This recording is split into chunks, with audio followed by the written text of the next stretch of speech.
Para continuar con el programa del coloquio del Centro Virtual de Computación, daremos inicio al quinto segmento de ponencias titulado Inteligencia Artificial. Para moderar este segmento, recibamos a la doctora María Elena Lárraga Ramírez.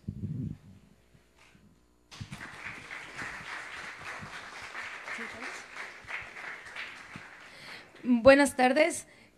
Vamos a empezar el segmento de inteligencia artificial. Nuestro primer ponente es el doctor Carlos Crescenzo García, es del Instituto de Investigaciones Matemáticas Aplicadas y en Sistemas, y nos va a presentar la ponencia Mejorando la movilidad urbana con autoorganización.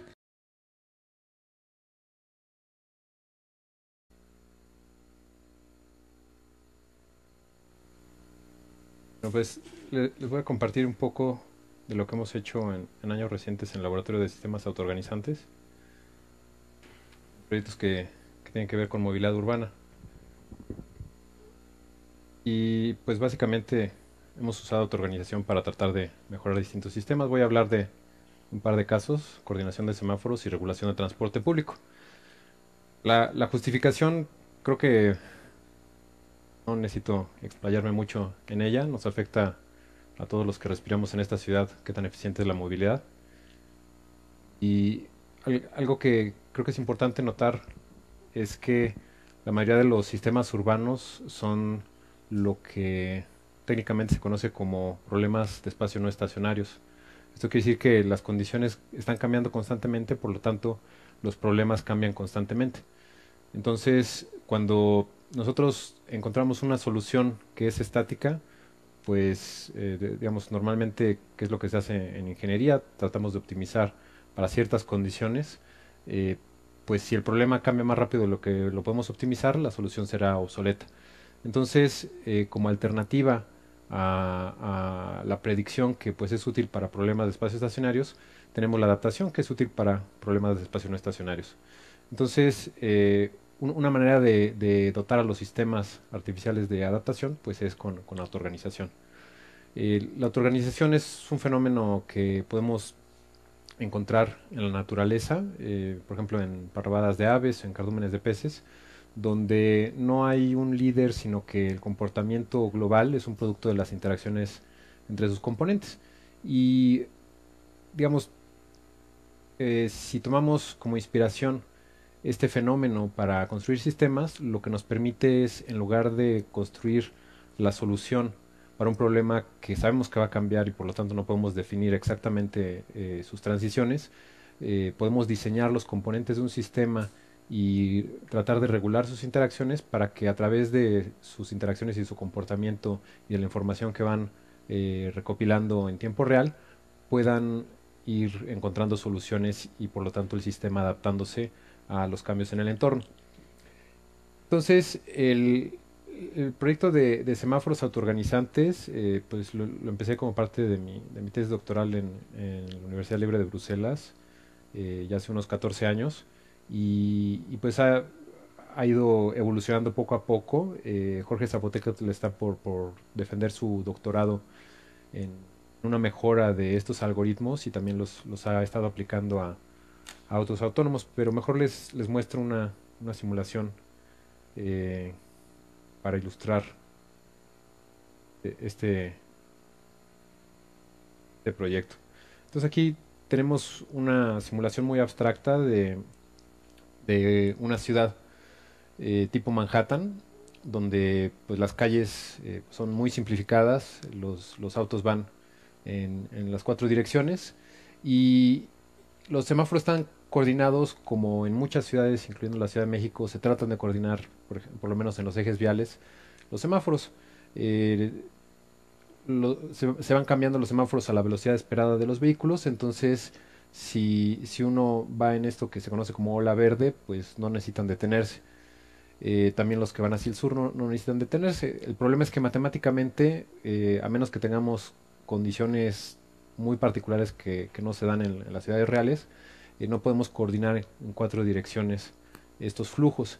Entonces, lo que sucede es que en este caso están coordinados los autos hacia el este y hacia el sur, pero hacia el oeste pues están anticorrelacionados y lo mismo hacia el norte. En las ciudades radiales donde pues la gente vive en la periferia, trabaja en el centro, en la mañana pues se pueden coordinar las olas verdes hacia el centro, en la tarde hacia la periferia y pues más o menos es una buena opción. El problema en ciudades como la nuestra, donde hay tráfico en todas direcciones a todas horas, es que pues lo que unos ganan otros pierden. Y no solo eso, sino eh, si por densidad o por cualquier otro motivo la velocidad de los vehículos no es la esperada, en este caso pues los vehículos no pueden ir a la velocidad esperada de los semáforos, entonces pues empiezan a detener y pues esto nunca sucede en la Ciudad de México, ¿verdad? Entonces, como alternativa, podemos utilizar la autoorganización. Voy a regresar a la densidad inicial. Y la idea principal es que cada intersección tiene sensores y le dan preferencia a la calle con mayor demanda. Entonces, las calles con pocos vehículos van a tardar un poco más en obtener el SIGA, lo cual promueve que lleguen más vehículos, se formen pelotones y cuando un pelotón es de cierto tamaño puede disparar un SIGA antes de llegar a la intersección, con lo cual pues no se detiene a menos que en ese momento esté cruzando otro grupo de vehículos. Entonces pues aquí se pueden coordinar, pues en ciertas condiciones se pueden coordinar 4 direcciones, lo cual pues es un problema exponencialmente completo y pues este método lo puede resolver también para 6 direcciones en otras simulaciones que tenemos. Pues digamos se adapta a las condiciones. Algo muy importante es que en estos sistemas hay distintas fases dinámicas, entonces esto quiere decir que hay comportamientos distintos dependiendo de la densidad de los vehículos. Entonces esto implica que se necesitan soluciones distintas para las distintas fases dinámicas. Si nosotros, aunque tengamos un sistema adaptativo, pero simplemente es una variación de un parámetro en la estrategia, no va a ser suficiente porque necesitamos soluciones distintas porque digamos hay fases distintas que implican comportamientos distintos. Entonces, aquí ya estamos en otra fase dinámica donde ya se saturaban, donde había un embotellamiento con el método de ola verde. Y aquí, por la densidad, pues sí se detienen los vehículos que se pintan de amarillo cuando se detienen y de azul cuando se mueven. Pero tenemos un flujo máximo. Esto quiere decir que todas las intersecciones se están usando constantemente. No hay manera de tener un flujo mayor a este en la ciudad por sus propiedades topológicas. Entonces, pues este es el óptimo teórico de flujo que podemos tener en esta ciudad y se alcanza para una amplia gama de densidades. Si pongamos que estamos en Polanco viernes de quincena con lluvia, pues casi no hay espacio para circular, pero aún así no se detiene el tráfico porque de manera análoga a la que se formaban pelotones de vehículos, se forman grupos de espacios que fluyen en la dirección opuesta al tráfico. Entonces, esta calle es hacia el oeste, pero estos grupos de espacios se forman y viajan hacia el oeste, entonces es muy adaptable.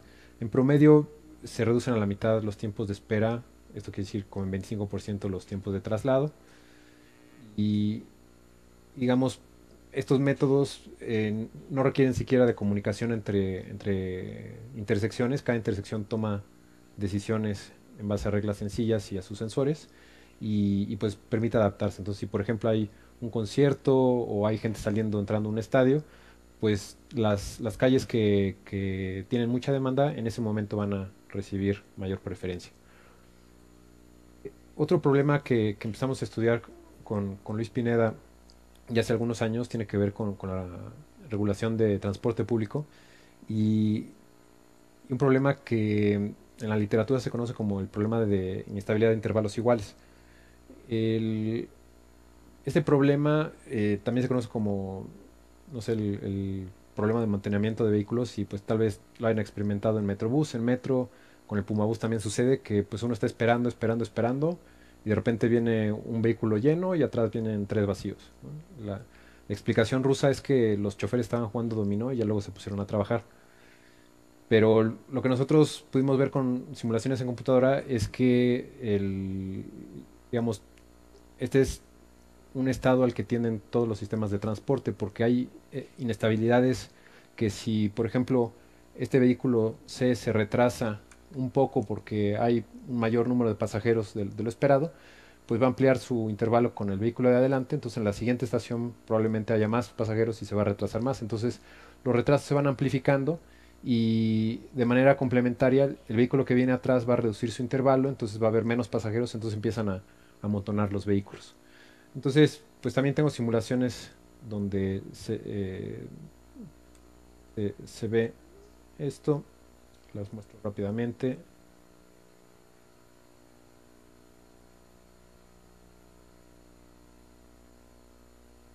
Entonces aquí de nuevo tenemos una abstracción de una línea de metro. Rápido. Pero aunque empezamos con intervalos iguales, pues se empiezan a retrasar los trenes y terminan todos amontonados. Podríamos pensar, pues es que necesitamos más trenes. Bueno, aquí es muy fácil, le ponemos el doble número de trenes. ¿Qué creen que pase? Como están amontonados, pues el vehículo más lento retrasa a todos y acaban uniéndose todos en un solo grupo. Entonces podríamos pensar, bueno, pues es que necesitan rebasarse para que los que vienen vacíos puedan atender a los pasajeros. Bueno, podemos permitirlos que se pasen. Pues digamos, lo podemos observar con los peceros que se pueden rebasar, que de todos modos van en grupo y pues simplemente se van pasando los unos a los otros y de todos modos se amontonan. Entonces, a ver, regresemos a las condiciones iniciales. Con un método autoorganizante inspirado en la comunicación de las hormigas.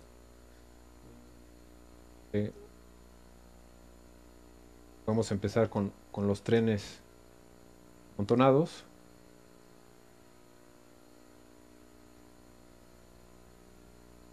Después de cierto tiempo se autoorganizan y básicamente el algoritmo trata de mantener una distancia balanceada con los vehículos vecinos, pero también dándole cierto peso a la demanda que hay en cada estación. Cada vez que un tren llega a una estación hay un número distinto de pasajeros, tanto en el tren como en la estación. Entonces, si un sistema de transporte puede adaptarse a esa demanda que está fluctuando en una escala de segundos, pues va a ser más eficiente que un sistema que trata de establecer tiempos de espera independientemente de la demanda inmediata. Entonces, es por eso que este algoritmo puede lograr un desempeño que es todavía mejor que el óptimo teórico.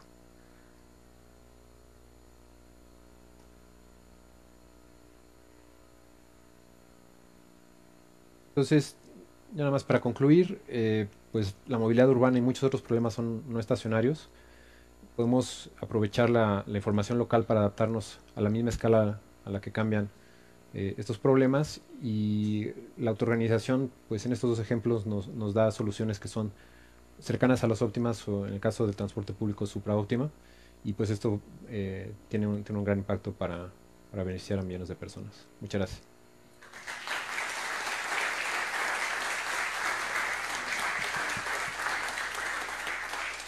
Agradecemos mucho a Carlos la plática tan interesante. Preguntas.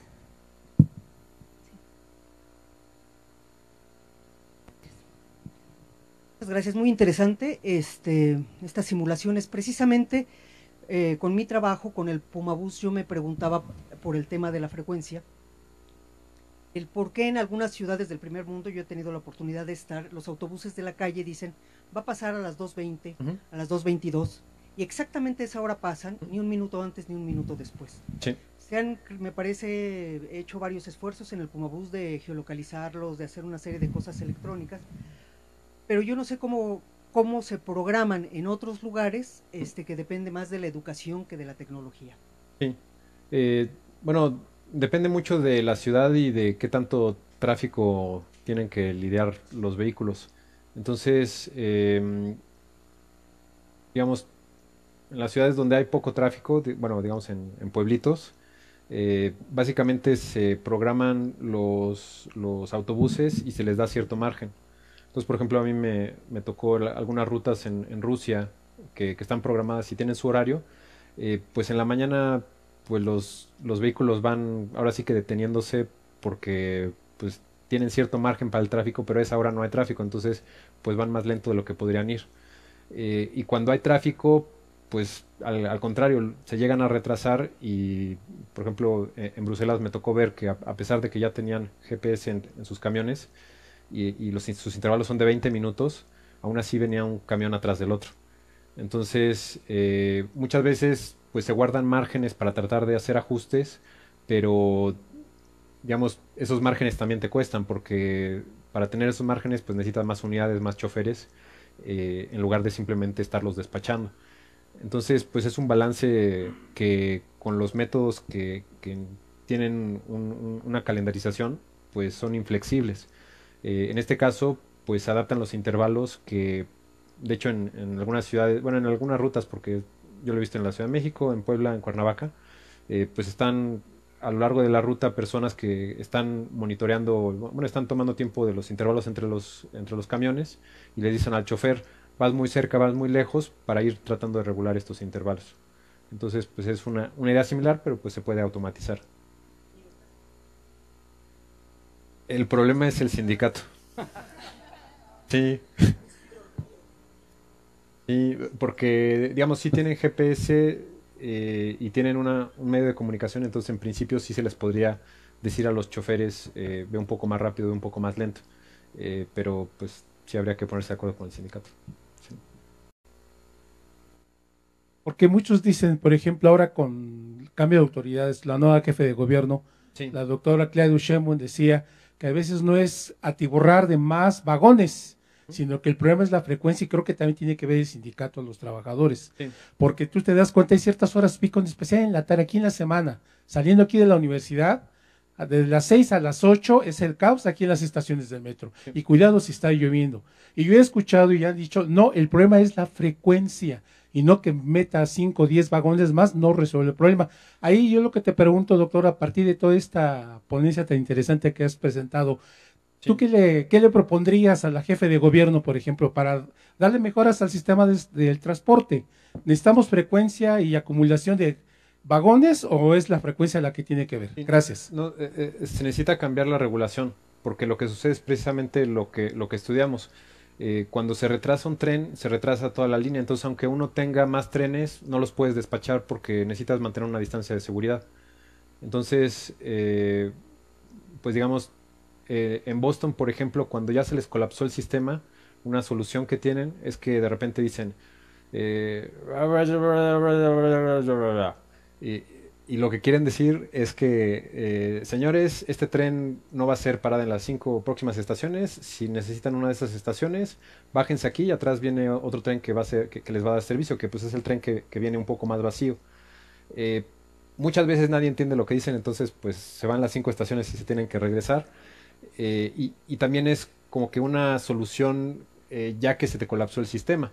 Y con este mecanismo de regulación, pues evitas que se colapse, básicamente adaptándote a la demanda local, dándole flexibilidad a los trenes que se ajusten si se empiezan a retrasar, o les das oportunidad de que se adelanten si tienen ese margen. Entonces, lo que hemos mostrado con simulaciones es que pues se puede aumentar la capacidad de los sistemas de transporte, que pues digamos es más barato que construir otra línea, por ejemplo. Una última pregunta, Boris. Muy rápido, Carlos, para no atrasar el programa. Gracias por la plática, muy interesante. En el caso de los semáforos, me sorprende que la solución, creo que, no sé si entendí bien, pero me dice la solución óptima es una decisión local. Los semáforos toman decisiones locales sin tomar en cuenta a los vecinos. Sí. Pero eso, ¿cuál es la lógica de eso? Por ejemplo, a ver un caso extremo, en el semáforo de enfrente, en esa cuadra hay tantos autos que ya la fila te está cuadra y a la combinada tomando en cuenta a los vecinos, sí, por lo menos sería más eficiente. Es que, digamos, no hay comunicación directa entre las intersecciones, pero la información se transmite a través de los vehículos. Entonces, como las intersecciones tienen sensores tanto calle arriba como calle abajo, detectan cuántos vehículos están llegando, pero también si hay espacio para despacharlos calle arriba. Entonces, si hay embotellamiento calle arriba, esa dirección le da el alto, porque si no van a bloquear la intersección. Entonces, por eso que para altas densidades se pueden mantener libres las intersecciones. Si las dos o más direcciones que tienen una intersección están bloqueadas calle arriba, a todas se les pone el alto. Y la primera que se libera, esa se le da el siga. Entonces, pues digamos, esta información pues se transmite a través del entorno, ¿no? Solo que para los semáforos su entorno son los coches. Entonces no es que no haya transmisión de información, sino que no es explícita. Pues muchas gracias, Carlos, por la plática tan interesante.